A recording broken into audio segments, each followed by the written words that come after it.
តាកំមាកៅ9បងប្អូនណាចង់ប្រើអីទិញដឹកអីវ៉ាន់អីត្រូវ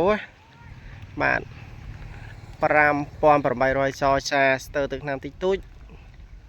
សិនប្រអប់លេខស្អាតហ្វ្រីសបកនឹងយ៉ាន់ស៊ីនមួយឈុតទៀត58ចចាចោះបានតិចតួចបងប្អូនគុជរួចរាល់តែស្ទើរទឹកឆ្នាំតិចតួចបញ្ជាក់ប្រាប់បងប្អូនណាតែយើងនឹងអាចប្រើប្រាស់បានវាតិចតួចបំផុតគុជហាងបងប្អូនណា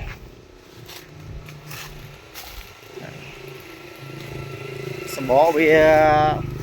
90%បងប្អូនខ្ញុំតាមដូរសោតអេឡេរួចបាននេះខាងក្នុងនោះថ្មីអត់មានដាច់លហេលហាយអីទេបាទសម្រាប់បងប្អូនដែលចង់បានអាចទំនាក់ទំនងបានបាទកូដកញ្ចក់មកជុំបងប្អូនណាបាទអរគុណច្រើនបាទបញ្ជាក់បងប្អូនណាឡាននេះកៅ9ប៉ុង1ហ្គាសហើយមានហ្គាសទៀតហ្គាសសាំងប្រើហ្គាសក៏បានប្រើសាំងក៏បានដែរបងប្អូនអរគុណច្រើនជម្រាបលា